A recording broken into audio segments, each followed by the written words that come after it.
ça fait sourire mes proches quand je suis là. Ah, putain, Arnaud, il est encore avec sa bête du Gévaudan. C'est une histoire qui est arrivée à mes oreilles il y a 4-5 ans, quand je suis revenu un peu à ma passion de l'histoire. Voilà, je pensais que c'était juste une légende, une histoire. Et en fait, en découvrant une émission historique, je me rends compte que c'est une histoire vraie, en fait, que c'est une tragique réalité. Et alors, moi, j'ai cette expression que c'est une histoire que même les meilleurs scénaristes hollywoodiens ne pourraient pas inventer. C'est-à-dire que tu as tous les ingrédients, on va dire, de l'excellente histoire là-dedans, de l'horreur, de l'empathie, du rebondissement, des coups de théâtre, du drame, ça monte en puissance, en fait, ça monte en intensité, ça monte en drame, en fait. Et en fait, c'est une histoire qui constitue en fait un portail. Et c'est un peu ça que je fais de façon générale avec mes articles, que tu as dit un peu, de prendre un sujet, et ce sujet va nous permettre de parler d'autres sujets, d'autres choses un peu intéressantes qui sont connexes. En l'occurrence, La Bête, c'était une formidable opportunité de parler de la condition paysanne sous l'Ancien Régime, au XVIIIe siècle, dans les hauts plateaux, dans les régions reculées du Royaume de France, de parler de l'organisation sociale et politique sous l'Ancien Régime, parce qu'avec nos cours sur l'évolution, on se souvient que, en gros, il y a le tiers-état, il y a l'Église, il y a la noblesse. C'est un peu plus compliqué que ça, on s'en doute. Hein. Il y a des conflits, il y a des jeux d'intérêts de partout, il y a des... Voilà, il y a des groupes sociaux avec des intérêts divergents, plein de choses qui s'affrontent. Et en fait, La Bête est presque une porte d'entrée qui permet de s'intéresser, de parler de tout ça, en fait. C'est vraiment un outil et un truc qui, en ouvrant cette boîte-là de Pandore, vous allez pouvoir un peu toucher du doigt un peu tous ces sujets super intéressants, justement. C'est un truc qui parle de l'époque, en fait, qui permet de parler de plein de choses et de beaucoup de choses dans la profondeur de l'époque. C'est aussi pour ça que ça m'a beaucoup intéressé, que j'ai voulu en écrire dessus. Ouais, parce que si jamais on regarde cet événement de loin, une bête comme ça qui terrorise, mais c'est même plusieurs villages, ça s'est même étendu sur plusieurs années, ça semble complètement impossible si on n'a pas toute cette vision de l'époque. Hein. Ah, c'est arrivé pas mal de fois dans l'histoire de France, on a plein de bêtes dans l'histoire de France, mais il y a eu la bête des Vosges, la bête des Cévennes, qui sont assez intéressantes aussi, on pourrait en parler plus tard, il y a des liens, où il y a des choses qui se reproduisent et qui ressemblent, mais la bête du Gévaudan, elle, en fait, elle est à un niveau vraiment extraordinaire. C'est-à-dire qu'on rentre dans l'horreur, dans le massacre, dans le sadisme. En fait. On rentre dans vraiment quelque chose de l'ordre de la terreur. Parce qu'en fait, c'est vraiment... cette affaire, si elle a fasciné aussi, c'est que ça va durer 4 ans. Ces 4 ans, au final, c'est plus d'une centaine de victimes. Mais en tout, ça a été 400 ou 500 attaques. Et en fait, c'est difficile d'imaginer qu'un truc va durer 4 années, 4 hivers, sur un territoire qui fait la taille à peu près d'un département et qui va faire vivre 100 000 personnes dans la terreur pendant 4 ans.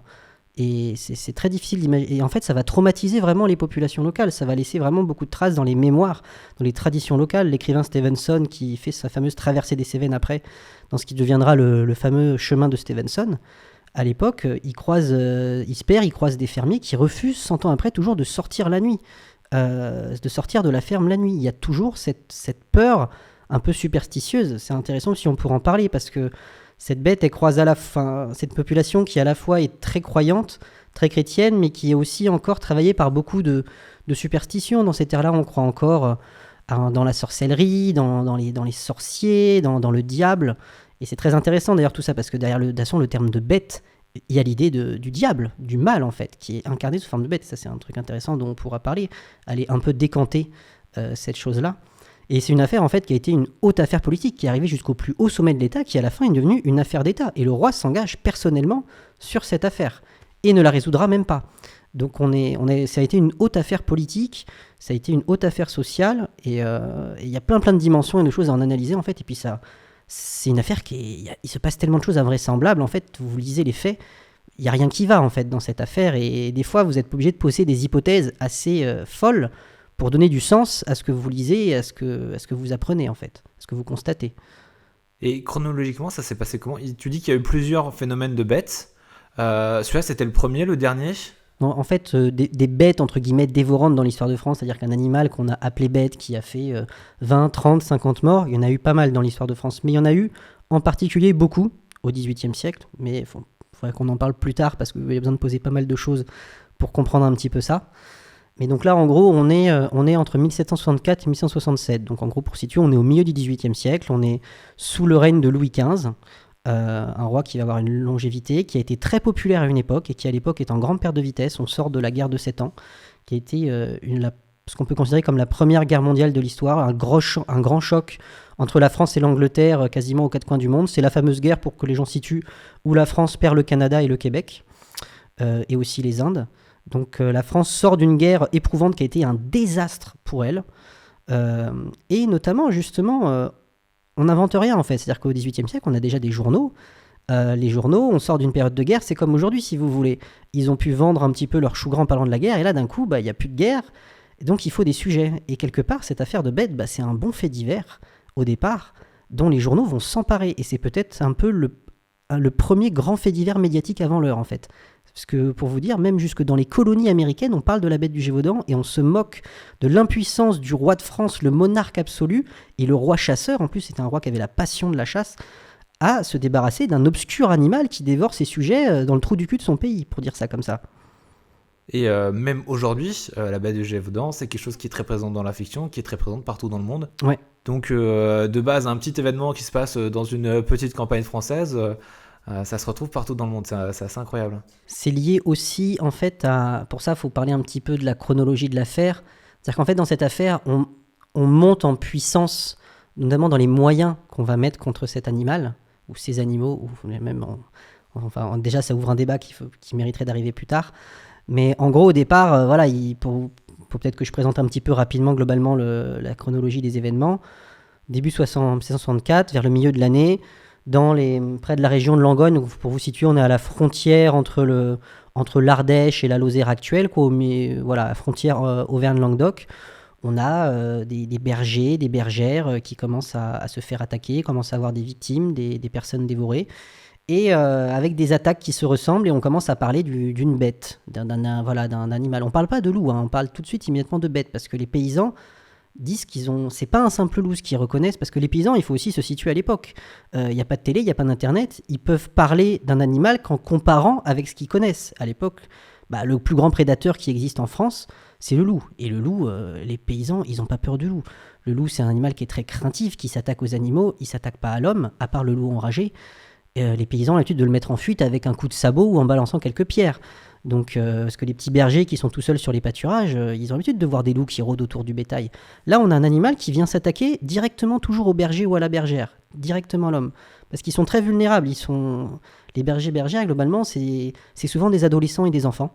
Puisqu'en fait, tout le monde est au champ, et en fait, on donne ce travail-là à ceux qu'on ne peut pas en mettre dans les champs, au blé, ou etc. Donc en général, les enfants, les adolescents. Et parfois seuls, avec parfois un chien pour garder, mais pas toujours. Donc c'est des petits jeunes de 12-13 ans. Alors un garçon de 13 ans, à l'époque, c'est déjà un bon gaillard, hein, mais voilà, ils sont seuls, isolés sur les pâturages, à l'écart des concentrations. On est déjà dans des régions qui ne sont pas très peuplées. Donc ils sont très isolés. Donc ils forment des cibles de choix. Ils forment des cibles de choix, d'ailleurs, pas que pour des animaux sauvages. Il y a des études qui ont très bien montré que les bergers et les bergères, ils ont beaucoup eu plus à craindre tout le long de l'histoire, les sadiques, les violeurs, isolés comme ils sont et de petites conditions sociales, que le loup à qui on a mis tous les méfaits sur la tronche. Donc même avant toutes ces histoires de bêtes, il y avait déjà un grand danger dans le métier de berger en fait. Il y a des études sociologiques qui ont bien montré ça, ouais. De façon générale, imagine, t'es une jeune femme de 14-15 ans à l'époque, au XVIIIe siècle, avec le droit de la femme qui peut exister, issue d'une condition paysanne, vraiment dans les couches les plus... En plus, là, on est dans les hautes terres, les gens sont Là, on est dans les régions vraiment les plus pauvres et les miséreuses de France. Pour te dire une idée, à l'époque, les paysans dans ces régions-là, ils se nourrissent de pain et de laitage, quoi. Il y a eu encore des famines. En plus, on est à l'époque du petit âge glaciaire. Les récoltes sont mauvaises. En plus, cette région-là, l'ancien Gévaudan, c'est le nom de cette ancienne région qui est aujourd'hui devenue globalement le département de la Lozère, pour faire simple. Ils ont eu des catastrophes en série dans les années qui précèdent. On sort de la guerre de 7 ans aussi, qui a représenté presque un demi-million de morts dans la population française, de soldats morts au combat. Donc voilà, la situation est déjà compliquée. Et les pauvres paysans, ils n'ont malheureusement pas besoin qu'un espèce d'animal en forme de machine à tuer qui d'un coup vient terroriser la population. Mais ça commence doucement, c'est d'abord des petites attaques un peu sporadiques. Au début, ils s'y sont directement tués ou c'était que quelques-unes ? Au début, on a l'impression que la chose qui attaque, elle est en phase de rodage, c'est-à-dire qu'elle va pas forcément... des fois, elle peut être mise en fuite par les vaches. Parce que les vaches, en fait, quand elles vont penser que leur veau est attaqué, elles peuvent charger la bête. Et des fois, il y a beaucoup de paysans qui vont être sauvés par ça. parce que face à elle, quasiment très peu s'en sortent. Même des fois, à plusieurs, ils arrivent à la repousser que de haute lutte. Et il y en a beaucoup de toute façon qui sont tout seuls en fait. Il y en a qui sont beaucoup en fait. En fait, on retrouve des gens dévorés en fait. Tu vois, c'est-à-dire que c'est la bergère, la fille, elle n'est pas rentrée. Les parents montent voir sur le pâturage et on la retrouve dévorée, voire pire. Là, on en parlera peut-être après, mais parce qu'il y a eu des cadavres qu'on n'a pas retrouvés seulement dévorés. Et en gros, ça commence à prendre de l'importance. Tu vois, donc forcément, les autorités publiques locales, on envoie les soldats. Ce qu'on fait, c'est qu'on envoie un régiment de ce qu'on appelait c'est des volontaires. Bon, pour faire simple, en gros, il faut s'imaginer que c'est des troupes légères, donc c'est parmi les soldats les plus... un peu les ancêtres des soldats commandos. C'est-à-dire que c'est des soldats d'élite, c'est des soldats qui sont experts dans la traque, dans la chasse à l'ennemi. Donc c'est marrant, tu vois, on n'envoie pas des chasseurs au départ, on envoie l'armée, on envoie des soldats, on envoie un détachement de 50 soldats qui vont vraiment traquer la bête. Et ils vont pas passer loin de la choper. Et puis là, il commence à se passer toutes ces invraisemblances dans l'histoire de la bête. C'est-à-dire que quand ils sont prêts, quand ils touchent au but et qu'ils sont littéralement dans la roue de la bête et qu'ils sont d'un jour à l'autre, ils vont réussir à la choper, on les renvoie à la caserne pendant 2 semaines. Et puis après... Alors il y a un truc aussi qui ajoute dans la peur. C'est-à-dire que pour les paysans, cette bête, on parle de la malbête, hein, la bestia. Parce que les gens parlent occitan encore, ils parlent un patois, ils parlent pas français. Pour eux, c'est une bête sorcière, parce qu'elle a un truc, c'est qu'elle résiste aux balles. Cette bête, elle va se faire tirer dessus pas mal de fois, elle pousse un cri, et elle accuse le coup, et elle repart. Donc imagine la réaction des paysans face à un animal qui résiste au feu. Écoutez, malgré toutes les conneries qu'on peut entendre, les fusils des paysans et des chasseurs à l'époque, ils sont chargés, et les mêmes fusils qu'on tirait sur des loups, ils ont tué des centaines de loups. Donc on nous dise pas que c'est les fusils qui étaient mauvais, parce que ça c'est des conneries qu'on entend des fois. Donc voilà, tout ça, ça va commencer à jouer dans la peur. À ce moment-là, il y avait déjà les bergères, ceux qui avaient survécu aux attaques, ils avaient quand même ils voyaient un peu ce à quoi devait ressembler la bête. Oui, avec au bout les mois s'accumulent et les rapports et les témoignages commencent à... Tu retrouves toujours un petit peu... La description qui revient est un peu toujours la même. En gros, ça fait la taille... Alors, il compare ça à un veau, parce qu'il compare ça à la taille d'un veau d'1 an. Plus gros qu'un loup. En fait, ça ressemble à... En fait, ils te disent ça ressemble à un loup, mais en fait, non. C'est-à-dire que, voilà, ça a 4 pattes, des yeux, mais les oreilles sont différentes, la gueule est béante, c'est un pelage roux, ça a une espèce de raie noire sur le dos, les pattes avant plus courtes que les pattes arrière. C'est toujours la même description. Enfin, là, en fait, si je vous en dis comme ça, c'est plus facile de le lire ou de voir une restitution parce que c'est plus parlant. Là, dit comme ça, on a du mal à se la représenter. Mais ça ressemble vaguement qu'à un loup, cette affaire. Ça évoque plus un animal fauve.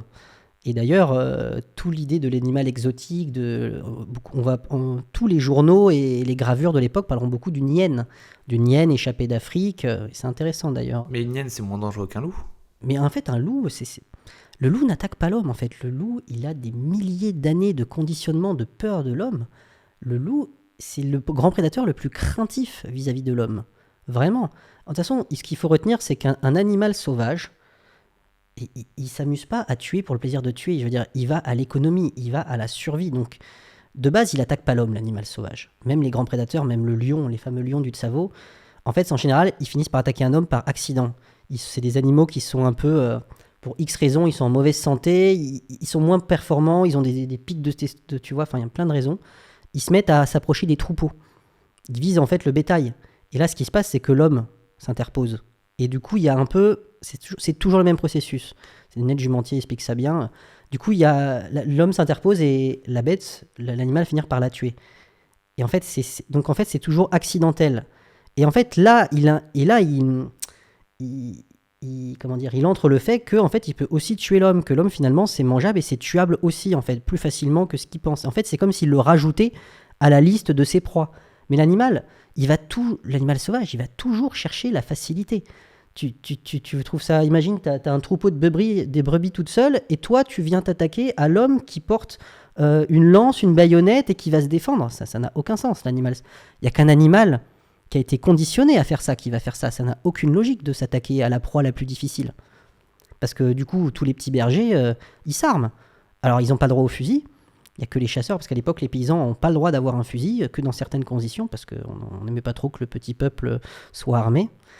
Du coup, ils se défendent avec ce qu'on appelle des paradouilles. Ils font des espèces de baïonnettes, quoi. Ils prennent une lance et ils plantent ce qu'on appellerait aujourd'hui un laguiole au bout de la lance, et ils défendront avec ça.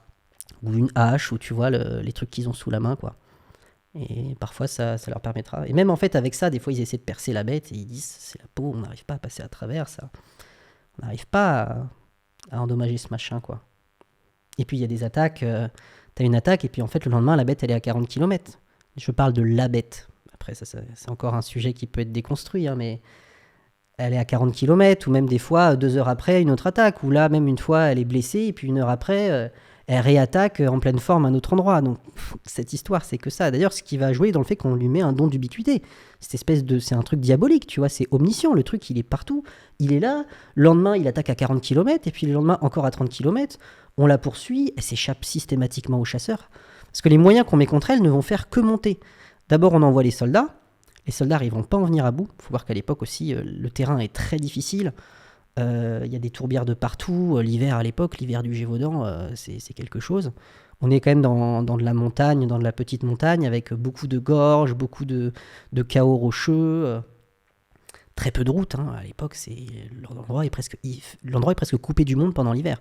Donc c'est un endroit qui est très pratique pour un animal.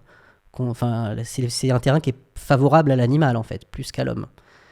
Et après, tu vois, théorique, comme on dit qu'ils échouent, on envoie le meilleur louvetier du royaume. Le roi fait envoyer celui qui est considéré comme le meilleur louvetier du royaume. Le mec a tué 1200 loups dans sa vie, tu vois. Donc, passion, buter des loups, c'est l'expert, quoi. Il va arriver avec ses chiens et son truc et ses méthodes, et puis il va galérer aussi. Et puis, ces gens-là, ils arrivent en pensant ils viennent tuer un loup. Ils viennent tuer un loup de plus. Puis quand ils arrivent sur place, il y a des trucs qui collent pas, tu vois. Ils se disent, putain, mais c'est pas qu'une affaire de loup ici, il y a autre chose, quoi. Et après, tu me dis comment on fait ça, mais après, ça monte encore en puissance, puisque même le louvetier va échouer. Et puis en plus, lui, il va se mettre à dos toute la noblesse du coin, parce que le gars était très arrogant et tout, et c'est carrément le roi qui envoie ce qu'on appelle son porte-arquebus, c'est son lieutenant des chasses, c'est le mec qui est responsable des chasses, sachant qu'on est à affaire au grand roi chasseur. Donc faut voir qu'en fait là, ça c'est fondamental. Le roi de France s'engage personnellement. C'est-à-dire qu'il envoie il peut pas, c'est comme si il peut pas y aller lui-même, donc il envoie ce mec qui est tous les jours avec lui, qui est son lieutenant des chasses, qui est aussi un de ses plus proches confidents. Et alors même certains disent que c'était un des responsables des services secrets de l'époque. Le gars, il a 70 ans. Hein. Et il l'envoie avec les meilleurs gardes-chasse, tu vois, là, avec une espèce de petite équipe d'élite. Tu vois, les meilleurs tireurs, les meilleurs chasseurs du royaume, tu vois, qui viennent des équipages du roi et de toute la haute du gratin, tu vois, de la noblesse française, pour éradiquer le truc. Et eux, pareil, ils vont galérer, puis il va se passer des trucs invraisemblables. Alors, ils sont en train de chasser la bête. Et à ce moment-là, parce qu'il y a eu des moments où ils sont passés proches de tuer la bête. Ils sont pas juste baladés en forêt sans rien trouver. Plein de moments, ils la poursuivent de très près, les chiens sont à ses baskets. C'est un animal qui est très puissant, hein, qui est très très endurant, ça dépend. Il y a plus, enfin dans l'IFER de toute façon, il y a eu plusieurs animaux, il y a plusieurs typologies différentes. À un moment, il se passe un truc, à l'époque du louvetier là. Euh, c'est 3 mecs en fait qui sont dans leur ferme là, qui sont des excellents chasseurs et ils voient en fait le petit berger dehors qui garde le troupeau et là ils voient la bête derrière qui l'observe, qui est en train de se rapprocher. Ces gars-là, c'est parmi les meilleurs chasseurs du coin. Ils sortent avec une technique de chasse bien établie, ils se placent, triangulation, ils arrivent à la rabattre et tout. Ils la shootent, ils la tirent de près 3 fois de suite, dont un à 10 mètres. La bête, elle est même projetée contre un rocher du choc et elle repart en pissant le sang. Là, ils se disent, là c'est bon. Alors, elle a quand même encore la force de s'enfuir. Mais elle a perdu masse de sang. Ils se disent, bon, là c'est bon. Là, cette fois, c'est bon, c'est gagné. On va la retrouver morte. Le soir, le vin coule à flot et tout. Le lendemain, ils essaient quand même de trouver le cadavre. Ils ne le trouvent pas. Et Vlatipa, qu'est-ce qu'on apprend le lendemain soir? C'est que la bête a tué une femme de l'autre côté de la Margerite, donc de l'autre côté de la montagne, à 30 km. Toujours dans le même type de circonstances. Donc à un moment, et ça va arriver plusieurs fois. T'as même un moment, ça c'est une scène de fou. Le porte-arquebus du roi, en fait, il est basé à un espèce de petit château sous une montagne qui s'appelle le Mont Mouchet, qui est vraiment c'est à l'époque c'est la forêt la plus touffue, la plus inaccessible, tu vois, du coin. Et c'est là où la bête se rembûche à son repère et disparaît tout le temps. C'est très très dur de la poursuivre là-dedans, tu vois. Et imagine, tu vois, avec tes chevaux et tes chiens dans de la forêt avec de la pente à 30 degrés, enfin, tu vois, moi je suis allé, hein, faut aller là-bas, faut s'imprégner, c'est quelque chose. Faut carrément passer la nuit pour se rendre compte. Ils la poursuivaient, tu vois, pendant toute l'après-midi. Et puis ils finissent par lever la chasse parce que la nuit va tomber et ils ont peur qu'elle s'enfuit trop loin. Et ils rentrent au château. Et Vlatipak, et qu'est-ce qu'il fait l'animal Vlatipak, qu'est-ce qu'il fait? Il les suit, enfin elle les suit, et elle va tuer une bergère quasiment sous les fenêtres du porte-arquebuse, tu vois, dans le village. Ça, tu peux parler avec n'importe quel même spécialiste ou même avec n'importe quelle personne qui a 2 doigts déduction élémentaire. Aucun animal poursuivi toute la journée, sauvage, ne va revenir et suivre le chasseur pour aller... Enfin, c'est un défi. C'est un défi au roi, ce truc. Et d'ailleurs, quand ça se passe, le gars, il est pas bête. Il se dit, mais c'est invraisemblable cette histoire. Enfin, ces gars-là, faut se rendre compte que les gars qui chassent la bête, on se rend pas compte aujourd'hui. C'est des gars dont le métier, c'est de chasser. Ces gens-là, ils vivent au milieu des chiens. Ils sont tous les jours dans la forêt à chasser, et notamment des loups. Parce que la chasse aux loups, à l'époque, c'est le truc noble par excellence. C'est le truc qui est réservé à la noblesse. La chasse aux loups, tu vois, c'est le truc qui est réservé aux gratins, quoi. C'est presque un petit sport et un loisir de la haute, quoi. Et donc ces gens-là, ils savent parfaitement à quoi ressemble un chien, parfaitement à quoi ressemble un loup. Et alors à l'époque aussi, il faut se souvenir que les chiens, c'est pas comme aujourd'hui, c'est pas des races... c'est une construction très tardive, hein, les races de chiens très typées. À l'époque, vous avez énormément de chiens de berger, de chiens de matin, et en fait, vous avez énormément de croisements presque naturels qui se fait dans la nature entre des chiens et des loups, quoi. Vous avez beaucoup de chiens qui ont du sang de loup, en fait, qui ont de l'ADN de loup, en fait. Et vous avez beaucoup aussi de chiens errants, et puis vous avez les chiens de berger. Vous avez même, il y a des régions de France où il y a eu des problématiques avec les chiens, parce que vous voyez aujourd'hui un patou. Vous allez dans la montagne, vous allez faire un patou, ces gros chiens de berger, ça peut ceux qui sont conçus pour garder les troupeaux. Ils sont très dangereux pour l'homme. On dit d'ailleurs de faire très attention à ces chiens. Ils sont bien plus dangereux, ces chiens-là, qu'un loup. Bah, imaginez des chiens comme ça, mais en 10 fois plus agressifs et qui sont totalement hors de contrôle de l'homme. Parce que le chien, lui, il n'a pas peur de l'homme. C'est ça la différence entre le chien et le loup. Et c'est ça qu'il faut un petit peu comprendre aussi pour cette affaire. À un moment, c'est une affaire qui fonctionne vachement aussi par déduction un peu élémentaire, et puis en fait tu lis des documents d'époque. C'est-à-dire que moi à la fin, d'abord j'avais lu des ouvrages de personnes qui... Dans cette affaire, en fait, depuis des décennies, tu as des gens avec beaucoup de talent et d'érudition, hein, mais qui arrivent avec un peu une hypothèse unique qui explique tout. C'était ça et pas autre chose. Et qui vont un peu piocher dans la documentation d'époque pour avoir un petit peu faire pour que ça fasse dire vrai à leur truc, mais qui vont peut-être évacuer d'autres trucs qui arrangent moins leur thèse. Et donc en fait, au bout d'un moment, qu'est-ce que tu fais souvent quand tu es dans ces démarches-là, tu finis par aller à la source, c'est-à-dire que tu vas consulter les documents d'époque. Alors en l'occurrence, dans le cas de la bête, au 19e siècle, il y a un gars qui s'appelle l'abbé Pourchet, qui est le descendant d'un contemporain de l'affaire. Tu vois, son grand-père, son arrière-grand-père vivait à l'époque dans la région et avait connu la bête, avait vu même la bête. Et ce gars-là, en fait, il a fait quoi? En fait, il a compilé tous les documents d'archives de l'époque, donc tous les courriers entre les différents protagonistes, les rapports, les circulaires, les ordonnances, tu vois, les relations, c'est-à-dire les abbés du coin qui écrivaient, tu vois, qui tenaient un peu le PV de ce qui se passait dans leur espèce de journal de bord, les procès-verbaux, les registres, les actes de sépulture. Et en fait, tu lis juste ça. Alors, c'est pas forcément facile à lire, parce que des fois, en plus, tu vas lire 4 fois la même version du truc, mais en fait, t'as quasiment tout qui est là. Déjà, en lisant ça, tu vois énormément de choses. Notamment entre les personnes qui sont impliquées dans l'affaire, dans la gestion de l'affaire. Tu vois des tensions, tu vois des rivalités, et tu comprends pas mal de choses. Déjà, il y a des choses qui te sautent aux yeux quand tu lis ça. Donc ça serait quoi qui saute le plus aux yeux? C'est quoi qui t'a le plus surpris? Par exemple, qu'il y a des personnes qui sont jamais loin dans certaines situations, alors que tu te demandes qu'est-ce qu'il fout là, tu vois, genre... la bête apparaît, mais on est sauvé parce que y a le comte de machin qui d'un coup arrive avec ses hommes et ses chiens, et puis tu peux te dire ça, ouais, c'est cool, puis tu peux te dire, mais qu'est-ce qu'il fout là, le comte de machin? C'est pas du tout ses terres, et qu'est-ce qu'il fout là, en fait? Ou tu peux voir que les attaques et les disparitions, c'est-à-dire que la bête qui disparaît, qui échappe à tout le monde, ça arrive en général près de certains châteaux, en particulier. Tu peux voir des choses comme ça. Tu peux voir que, même des fois, c'est même encore plus gros que ça. Tu peux voir que les personnes qui te rapportent certains événements, tu te dis, mais lui, il me décrit... tu sais, c'est comme un peu, t'as l'impression que c'est l'assassin qui te raconte le crime, tu vois, genre, ah, mais là, du coup, vous vous rendez pas compte, la bête, elle a attaqué là-bas de tel côté. Je le sais bien d'ailleurs parce que j'étais sur place hier et du coup, c'était comme ça, mais qu'est-ce que tu foutais là-bas, toi, d'ailleurs? Et Enfin, il y a des histoires, il y a des moments comme ça. Et puis sur les descriptions des attaques, en fait, pour savoir à quel animal tu as affaire, quand tu. Parce que même là, tu vois, moi j'ai mes articles et j'ai beaucoup de commentaires sur internet. C'était une hyène, c'était un tigre de Tasmanie, c'était un ci ou ça. Tu lis un peu tout et n'importe quoi. Alors que on a une description très consensuelle qui revient tout le temps, en fait. Et après, tu peux faire un portrait robot de ça et tu peux juste, en fait, lire surtout comment fonctionnent les attaques, comment cet animal attaque. Et de ça, tu peux en déduire avec un peu 2-3 sous de connaissance de la zoologie, quel type d'animal ça peut être et quel type d'animal ça peut pas être. Et donc, c'était quel type d'animal? Tu me fais spoiler un peu mes articles, mais clairement, sur toute la première année de l'affaire, tu as clairement affaire à un félin. Tu ne peux pas expliquer les attaques autrement que par un félin. C'est un truc qui attaque avec ses pattes. C'est-à-dire que des fois, quand tu lis la description, tu as l'impression de.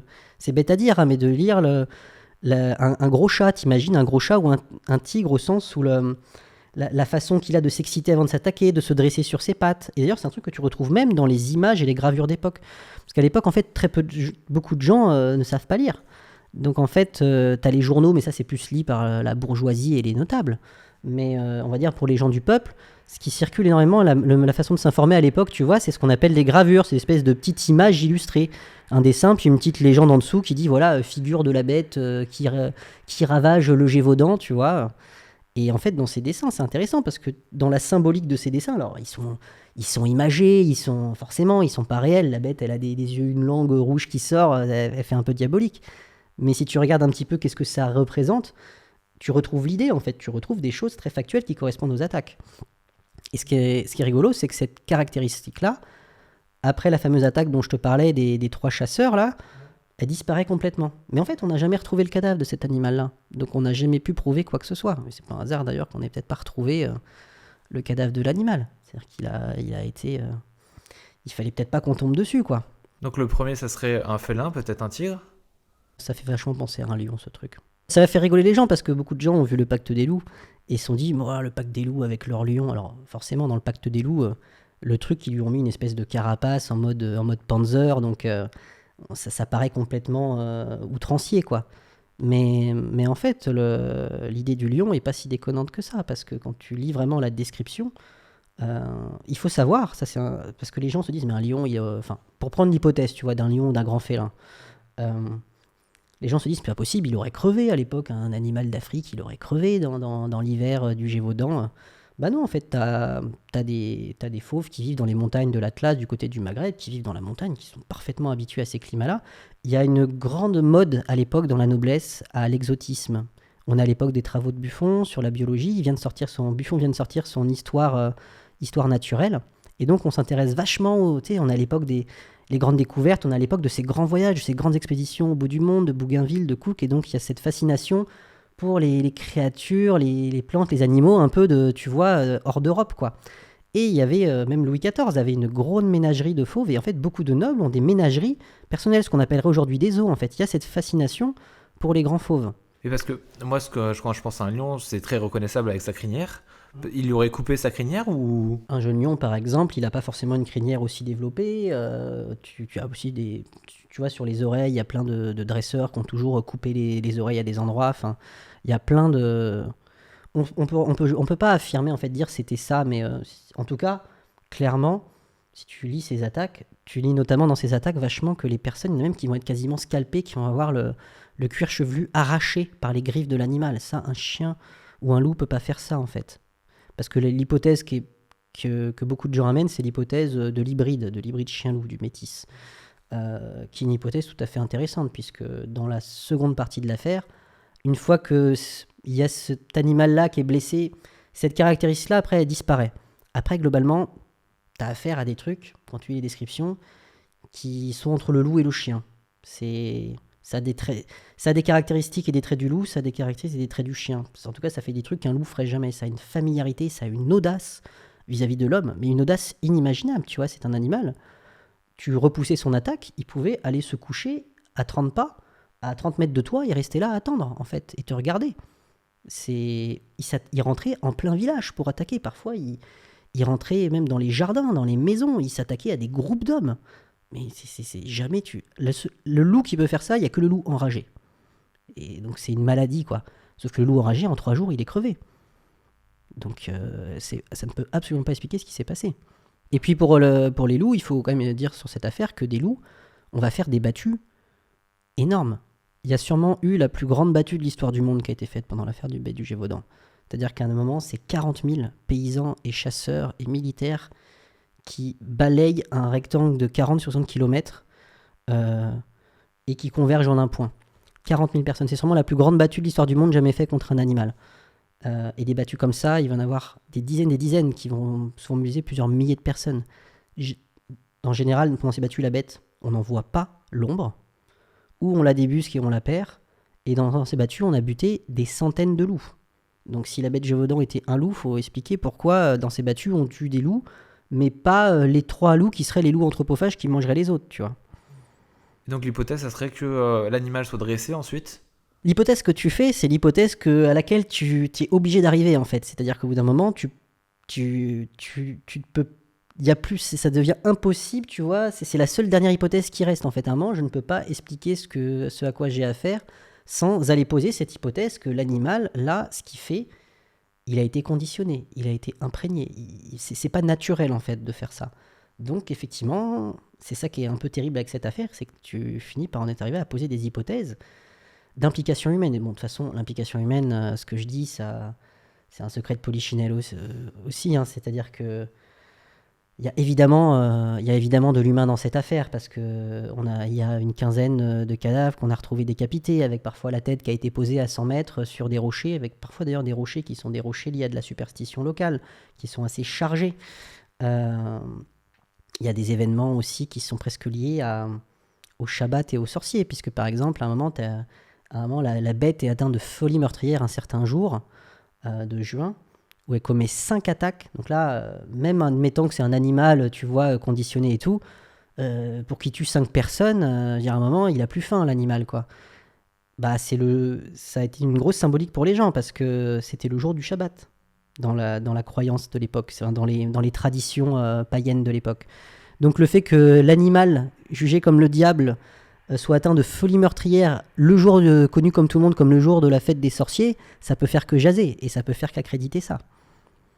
Surtout que même l'évêque vont reconnaître le caractère surnaturel du truc. C'est-à-dire qu'on va dire aux gens, vous avez que la bête auquel vous avez affaire, c'est un fléau divin envoyé pour vous punir de vos péchés. Alors on a peut-être mal interprété à qui il s'adressait quand il disait ça, parce que clairement il parlait pas à la paysannerie. Mais tu vois, c'est-à-dire que même quelque part, l'autorité cléricale, qui est quand même l'autorité morale la plus importante pour les gens de l'époque, vient leur dire que oui, la bête est un fléau envoyé par Dieu. Et pas leur dire non, c'est des conneries, tu vois. Donc vient un peu accréditer le caractère surnaturel du truc. Et donc là, on est à combien de temps de l'affaire quand Bon, là, tout ce que je te raconte, c'est globalement c'est très très dense entre l'été 64 et l'été 65, en gros. Il va se passer beaucoup de choses. En fait, plus le temps passe, et il y a un moment là, en quelques mois, il y a tu vois, les événements arrivent en catalyse et en cascade, en fait. Et après, on va dire que la fin de la dernière saison, on pourrait dire, de l'affaire, comment dire, le roi de France a dit, bon, écoutez, moi j'ai mon envoyé, il a tué un gros loup qui était la bête, donc voilà. Nous, la bête du Gévaudan, c'est bon, on l'a buté. S'il reste des machins qui tuent des gens chez vous, c'est autre chose, c'est vos loups, c'est votre problème. Nous, on a réglé l'affaire, merci, au revoir, débrouillez-vous. C'est ce qui va se passer. Parce que le fameux gars, là, il galère, hein. Il n'arrive pas à se débarrasser du truc. Ils ont tué à un moment un truc très étrange. il y a quelque chose qui est tué et qui en plus qui va être découpé et chacun va revenir avec un bout. Ouais, c'est ça. C'est-à-dire que le porte-arquebuse, là, il y a un autre comte d'Auvergne qui est venu lui prêter main forte, donc ils font 2 équipes. Donc le gars de l'autre équipe, là, qui s'appelle le comte de Tournon, il repère la bête à un moment, enfin ce qui est identifié comme la bête. Et un des gardes-chasse la blesse très vénère. Bon, elle pisse le sang, mais elle arrive encore à s'enfuir. Ils essaient de la récupérer. Et en fait, ils ne récupéreront pas le cadavre. Pourquoi ? Parce qu'elle allait crever à 10 km, des paysans ont récupéré le cadavre, l'ont coupé en 1000 morceaux, ont amené la tête à l'intendant d'Auvergne pour toucher la petite récompense qui est promise au loup, sachant que la récompense qui est promise à qui informe, ne serait-ce qu'informe sur la bête, elle est énorme. Il faut voir qu'aussi, C'était un enjeu financier énorme. À la fin, la tête de la bête, elle est mise à prix à 10 000 livres. C'est une fortune pour l'époque. Ça va aussi attirer, là je fais une parenthèse, énormément de chasseurs, énormément de, tu vois, de gens intéressés pour toucher la prime. Et qui vont tous galérer en fait. Et techniquement, personne ne va jamais l'avoir. Et donc en fait, les gars sont obligés d'aller perquisitionner chez les paysans pour récupérer les morceaux de l'animal qui a été tiré. Ils reconstituent ça au château là. Et puis ils constatent que ce qu'ils ont sous les yeux, ça ressemble globalement plutôt à un chien quoi. Et vlati pas que le lendemain, la bête réattaque quelqu'un encore à 10 km de là. Donc là, les gars, ils se disent, mais qu'est-ce que c'est, dans quoi on nous est venu, qu'est-ce que c'est que cette histoire ici, qu'est-ce que c'est que ces conneries, quoi. Et là, ce qu'on pense, c'est qu'ils montent une espèce d'opération pour se sortir de ce truc-là. Le gars, il part à 40 km près d'une abbaye où on lui dit que des loups ravagent le coin. Il tue un gros loup. Alors le gros loup, tu sais, il arrive sur lui, tu vois. Il le chasse, ses gardes ont investi la forêt. Le truc qui arrive sur lui, il le shoot comme à la fête foraine, tu vois. Il y a rien qui va dans cette histoire. 24 heures après, il est revenu. Ils ont fait signer le PV à tous les gens pour dire, vous la reconnaissez, c'était bien la bête. Ouais, non, je sais pas, ouais, allez-y, signez. Et puis, nous, le nain qui part à Fontainebleau, montrer la bête au roi, la faire empailler bien beau et tout, pour montrer ça à la cour. Et puis, alors, le gars, le Portacus, quand même, il reste sur place. Il reste sur place pendant 2 mois. Et pendant 2 mois, aucune attaque. Aucune attaque.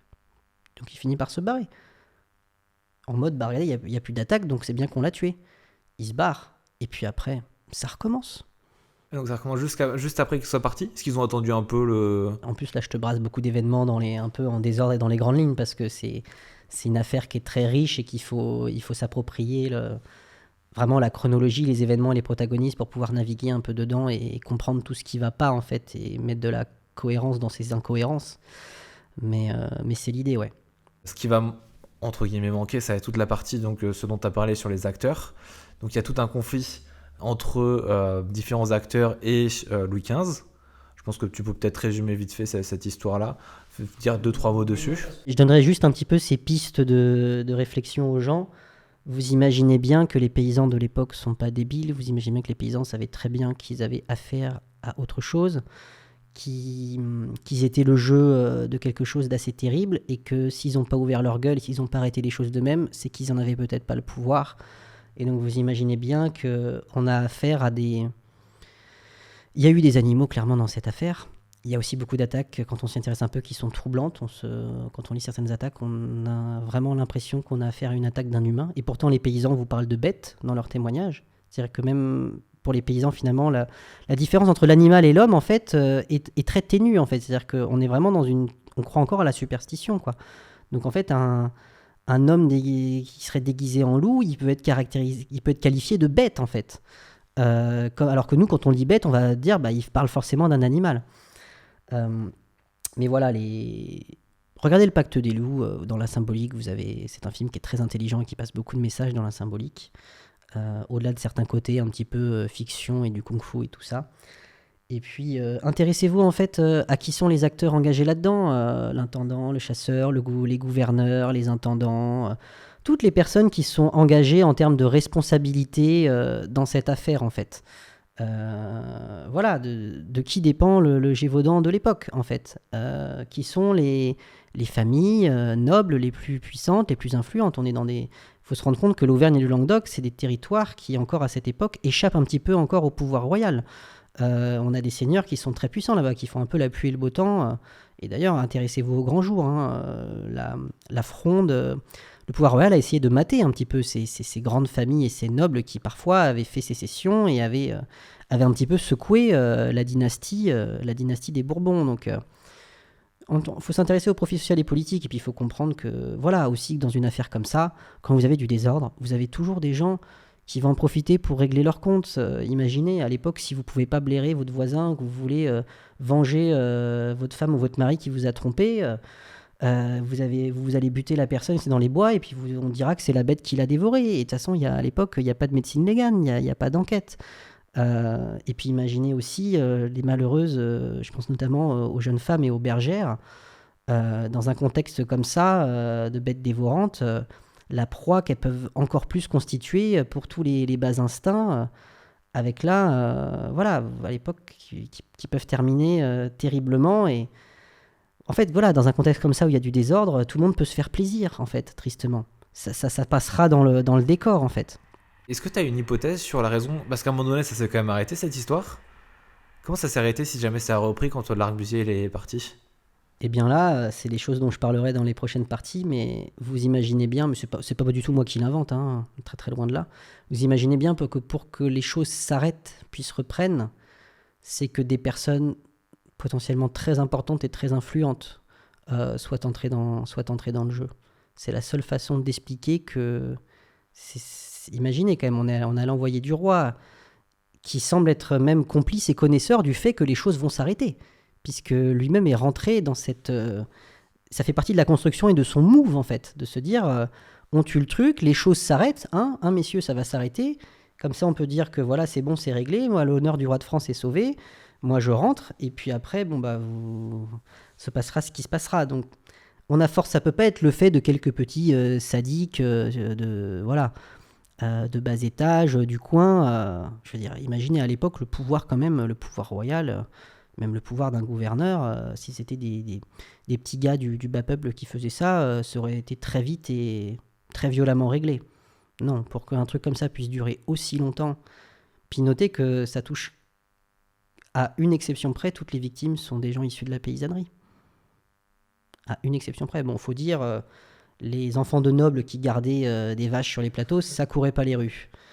Mais voilà, moi c'est aussi une des choses qui a voulu que je parle de ça. C'est peut-être une bonne façon de conclure, c'est que quand j'ai lu ça, j'ai lu ça, honnêtement, quand j'ai lu les premiers bouquins sur ça, notamment un, je me souviens, qui était très bien écrit et écrit de façon un peu romancée, j'ai fait des cauchemars, parce que je peux vous dire que quand vous lisez la description des attaques, que vous imaginez, en fait, c'est presque par empathie que j'ai voulu écrire là-dessus, pour dire ça comme ça, parce que j'imaginais la terreur dans laquelle, parce qu'imaginez en fait, ces gens, ces enfants-là et ces adolescents, ils avaient pas le choix. Les familles et les paysans sont pas des sadiques. S'ils envoient leurs enfants continuer à aller garder les troupeaux en sachant qu'il y a dehors, potentiellement là, derrière la porte, il y a une machine à tuer qui rôde et que j'envoie quand même mes enfants en sachant qu'ils peuvent mourir. La voisine, elle est morte, dévorée, coupée en morceaux l'autre jour. C'est qu'on n'a pas le choix. C'était une question de subsistance et de survie. Donc c'est terriblement dramatique en fait. Les gens étaient coincés entre la famine et ce fléau en fait de la bête quoi. Et moi j'essaie d'imaginer c'est le courage. Moi vraiment je tiens à avoir un mot pour le courage de tous ces tous ces gosses, de toutes ces femmes qui montaient tous les jours tout seuls sur les pâturages, qui se sont fait parfois attaquer, qui ont réussi à s'en sortir, qui ont repoussé la bête en faisant preuve d'un courage incroyable, aussi de tous ces actes d'héroïsme où des enfants vont s'unir contre la bête, où la bête emporte l'un d'eux et les enfants s'unissent pour aller essayer de l'affronter et arrivent à arracher la bête. Combien de personnes sont sauvées parce qu'une autre personne ne s'enfuit pas en disant c'est bon, c'est pour elle, moi c'est bon, elle va la dévorer, mais moi je peux m'enfuir, et qui vont courageusement aller affronter l'animal. Même parfois certains, en voulant les sauver, c'est eux à la fin qui finalement se feront dévorer. Et il y a eu énormément de courage de cette population paysanne. Et quand j'entends qu'on dit ces abrutis de paysans analphabètes, ils avaient affaire à des loups, ils sont tellement cons qu'ils n'avaient pas compris. C'est vrai que nous, 250 ans après, on sait mieux que ces gens-là ce à quoi ils avaient affaire. Je trouve ça incroyable, cette pédance de certains historiens écrivains d'aller expliquer à ces gens-là que ça me rappelle des certains hommes politiques. Non mais vous n'avez pas bien compris, on vous a pas bien expliqué. En fait vous aviez affaire à ça, je crois que vous n'avez pas compris. Non mais les gens n'étaient pas débiles, mais ils n'avaient pas le choix. Et voilà, vraiment... par respect, par mémoire pour ce qu'ont vécu un petit peu ces gens-là, et parce que c'est intéressant aussi de parler de la façon dont vivaient les gens à l'époque. Pas facile, mais avec énormément de solidarité, de courage, et voilà. C'était aussi de ça que j'avais envie de parler à travers cette histoire, et puis aussi de ce magnifique pays et cette magnifique région que j'ai découverte pour l'occasion, où j'envisage d'ailleurs, pour la petite anecdote, d'aller vivre, et qui est un endroit magnifique, intact. Voilà, c'est des régions fantastiques, merveilleusement belles, et que j'invite aussi tout le monde à découvrir pour cette raison ou pour une autre. Je trouve que ça fait froid dans le dos de savoir qu'il s'est passé tout ça, que des paysans ont subi tout ça. Et La bête te fait vivre des émotions dans lesquelles en fait tout le monde se reconnaît. C'est-à-dire que tu vois, la bête elle a fait 100 morts, la peste noire elle a fait 20 millions de morts, tu vois. À l'époque, les guerres de religion, enfin, tu vois, il y a des événements qui se passent en France à l'époque qui font des dizaines, des centaines de milliers de morts. La bête c'est 100 morts, c'est quoi ça, tu vois, numériquement ça ne présente rien à l'époque. Mais pourtant, ça a eu une importance parce que je pense que ça a cette capacité de fascination, et que ça suscite un petit peu l'émotion. C'est-à-dire que quand tu lis ça, vraiment, tu ressens à la fois la peur, le courage, Et ouais, c'est cette peur, en fait, tu vois, qui est très humaine, de la mort, de l'inconnu, en fait, elle te renvoie un petit peu à tes propres peurs aussi, je pense. Et je pense qu'en fait, tu vas ressentir, ça te fait vivre vraiment cette émotion et vivre cette empathie, en fait. Tu te mets dans la peau des gens à l'époque et tu fais, mon Dieu, quoi. Voilà, c'est pas comme, tu vois, avec une espèce de maladie ou une espèce de truc. C'est pas une espèce de mort un petit peu, tu vois, universelle, structurelle, qui touche tout le monde. Là, t'as affaire à un espèce d'objet, à un espèce de machin qui attaque, quoi. Donc, voilà, et puis ça, forcément, ça active tout l'imaginaire du loup-garou, du loup, des sorciers, de la sorcellerie, du complot, tu vois, du complot politique. Là, on est aussi dans l'époque des liaisons dangereuses, du marquis de Sade, d'une certaine noblesse un petit peu débauchée. Tout ça est activé, et d'ailleurs, ces romans et ces choses-là existent parce que ça fait écho à une certaine réalité de l'époque aussi, quoi. Et voilà, je pense que en fait, c'est aussi une porte d'entrée passionnante pour quelque part savoir quel animal était la bête. J'ai envie de dire, on s'en fout. Qui était l'auteur, le nom, on s'en fout aussi, c'est pas le sujet. Par contre, voilà, un peu la mémoire, du respect pour ça, remettre le loup au rôle qu'il a vraiment joué dans cette histoire. Et tu vois, parce qu'aujourd'hui, à l'époque où le loup revient vivre dans la montagne, c'est pas neutre de dire que au XVIIIe siècle, il y a des loups qui ont tué 100 personnes et fait vivre 101 personnes dans la terreur. Tu comprends? C'est tout sauf neutre de raconter ça, à l'époque où le loup revient. Et d'ailleurs, l'histoire des bêtes du Gévaudan, c'est pas une histoire froide, c'est une histoire chaude localement. C'est toujours un enjeu et il y a tous les lobbies pro-anti-loup. C'est une histoire qui sert aussi à ça en fait derrière, parce qu'en fonction de ce que tu racontes, tu vois, ça vient soutenir le loup ou au contraire accuser le loup en fait. Donc c'est pas neutre non plus comme histoire. Les histoires, on en fait ce qu'on en fait. Mm. Je trouve que la façon dont tu l'utilises, elle est très très belle, elle est très très forte. Et, euh, et pour revenir à ce que tu disais au début, où vraiment il y avait quelque chose des meilleurs films, des rebondissements, des émotions, rien que moi à t'entendre, mais parce qu'aussi tu le vis, il y a beaucoup d'émotions. Il y a quelque chose qui nous dépasse et il y a quelque chose ça c'est une histoire vraie, tu vois. Genre tu t'attends à... moi, je peux m'attendre à vivre autant d'émotions dans un film, dans quelque chose que des gens ont vécu, tu vois, de se dire que j'ai même du mal à l'imaginer. Moi, je pense beaucoup au conflit qu'il y a eu entre les nobles dans toute l'histoire et les pauvres paysans qui étaient là au milieu de tout ça. C'est assez... ça met un coup... Tous les gens avec qui j'en parle, et moi le premier, quand j'ai entendu parler de ça, en fait, ça te prend aux tripes, en fait, parce que on te raconte un truc, t'as l'impression que tu lis, tu sais, le truc d'un film américain d'horreur ou de terreur ou d'une série Netflix, et en fait, mais c'est vrai. Et c'est terriblement vrai, et tout est vrai, et c'est ça qui est glaçant, en fait. Tu vois, là, on n'est plus dans l'imagination, on est dans le réel, donc tu peux imaginer ce qu'a pu être le réel, tu vois, mais enfin, après, on saura jamais véritablement qu'est-ce qui s'est passé, mais on sait, toute la plupart de tout ce que j'ai dit là était factuel et documenté.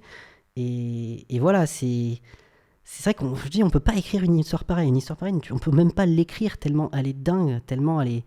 Moi, je parle des fois de cauchemar grandiose, tu vois, c'est-à-dire que c'est presque, ouais, ça dépasse l'imagination en fait, ça dépasse l'entendement, un truc pareil. Ça fait penser un peu au rôle de la fiction, dans le sens où se dire que c'est déjà le nommer la bête du Gévaudan, qui a un nom qui est devenu connu, qui a du coup perdu son sens. Et quand tu entends la bête du Gévaudan, tu penses à un grand loup, tu penses potentiellement à un loup-garou, tu penses pas aux horreurs que tu as racontées là. Et je sais pas à quel point ça a permis soit à toute une population comme moi d'être complètement aveuglée sur ce qui s'est vraiment déroulé, et peut-être que ça a permis à des gens de fermer les yeux sur ce qui s'est vraiment passé. Après, j'ai plus peur que ça ait juste permis un aveuglement. Moi, je suis pas venu dans cette histoire en fait pour faire mon beurre sur un sujet, voilà, qui est forcément qui plaît plus que certains des autres trucs sur lesquels j'écris. Et je suis même pas forcément un passionné, tu vois, de films d'horreur ou trucs comme ça, mais juste un passionné d'histoire. Mais c'est vrai que cette histoire, elle m'a happé.